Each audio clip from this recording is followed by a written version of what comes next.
Vivre une relation de couple aujourd'hui est difficile pour toi parce que tu es sans doute dans des schémas répétitifs avec la fuite dès lors que où il y a une forme de sécurité que ça s'installe, où il y a une forme de ça prend de l'ampleur, ça devient vrai, ça devient concret, on peut aller plus loin, où il y a un schéma répétitif avec l'homme que tu rencontres, c'est un homme qui est systématiquement marié, ou un autre schéma répétitif, un homme qui te trompe tout le temps en fait, ou un schéma répétitif où tu ne trouves pas ta place au sein de la famille, où tu n'es pas entendue en tant que femme. Tout ça, ce sont des schémas que tu peux rencontrer qui peut soulever une mémoire akashique à venir libérer. Je te dis tout dans cet épisode.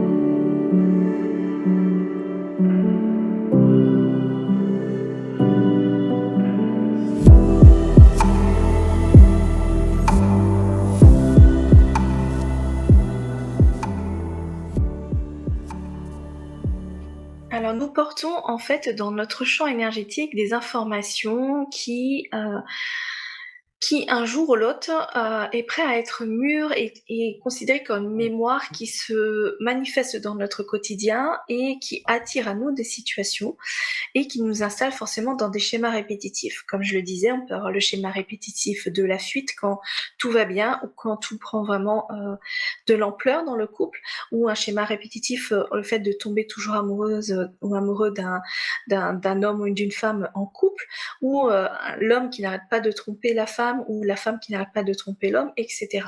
Donc ça, c'est vraiment une information qui est là, qui est dans votre système énergétique et qui fait que il y a cet effet résonateur qui arrive dans votre vie. Cela conditionne vraiment votre schéma, moi j'aime bien dire votre scène de théâtre. Et le fait de le voir et le fait qu'à un moment donné que ça devient instable, ça devient difficile pour vous, ça devient douloureux, ça devient une souffrance, c'est sans doute une mémoire qui est maintenant mûre, qui a besoin d'être libérée, considérée, mise en conscience.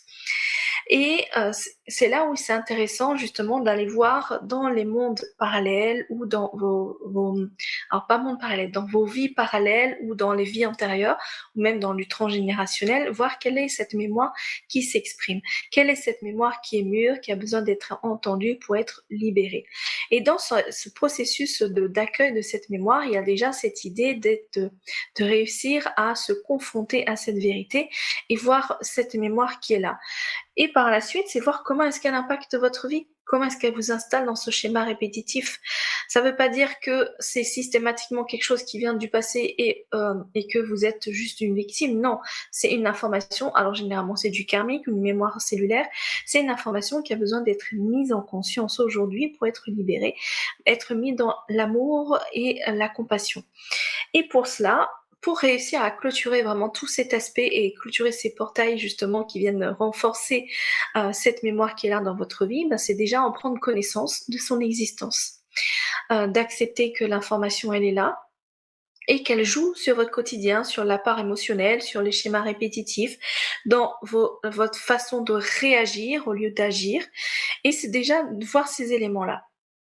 Ensuite, c'est découvrir quelle est cette leçon de sagesse que vous avez à intégrer derrière, à intégrer dans cette mémoire. Parce que si vous avez vécu cela, c'est que forcément, il y a quelque chose qui n'a pas, dans cette vie parallèle, qui n'a pas été guéri, qui n'a pas été digéré de façon émotionnelle. Et aujourd'hui, il est important de mettre un regard avec beaucoup plus de sagesse et de respect, d'amour et de compassion dessus pour pouvoir permettre cette libération. Et le fait ensuite de voir justement cette sagesse, ben, vous pouvez venir vivre la libération de cette mémoire. Moi, j'aime bien venir libérer la mémoire, la faire passer dans la guérison et de venir libérer votre multidimensionnalité. Et il y a également le processus de recouvrement d'âme. Moi, je le fais systématiquement. Ce processus part du fait que si l'âme, elle vit quelque chose qui est très difficile, très douloureux émotionnellement pour elle, elle se fragmente. Et ce fragment d'âme soit reste dans le champ énergétique de la personne, mais on ne le voit pas. Mais c'est un endroit, c'est un espace où quand on vient mettre le doigt sur cette mémoire ou cette sensation, et ben ça fait mal. Ou ce fragment peut être avec l'autre personne. Et vice-versa, vous peut-être à travers des situations similaires, vous avez récupéré des fragments d'âme qui ne vous appartiennent pas.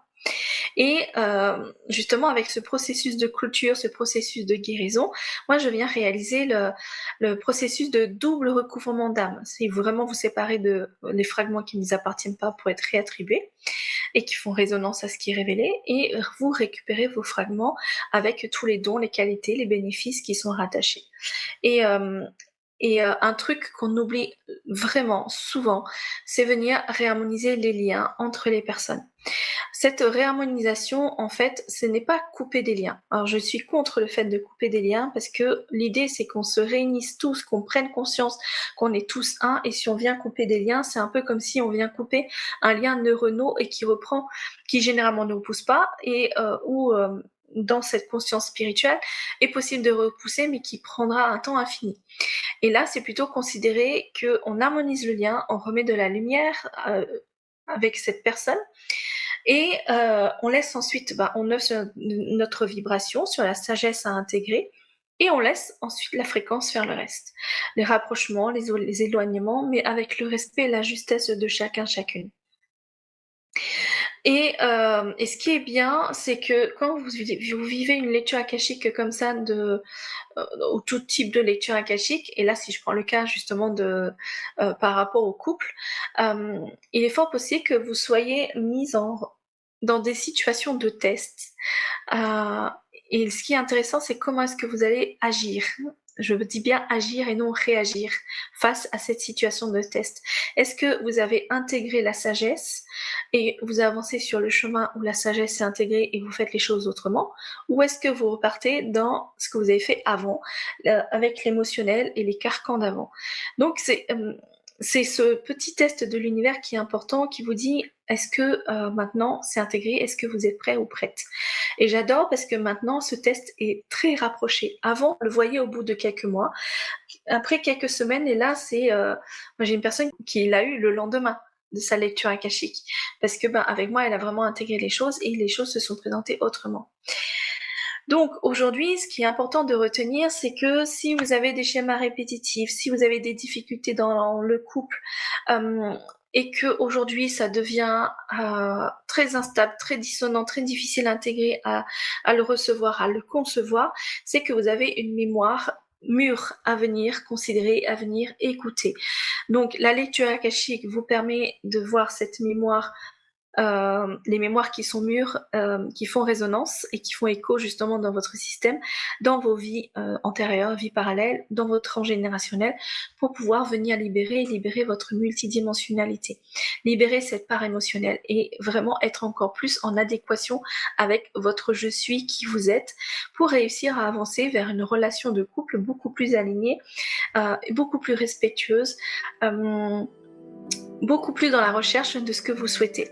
Alors je vous souhaite sincèrement de pouvoir trouver cette vérité en vous pour que vous puissiez vraiment vivre cette symphonie qu'est l'amour justement.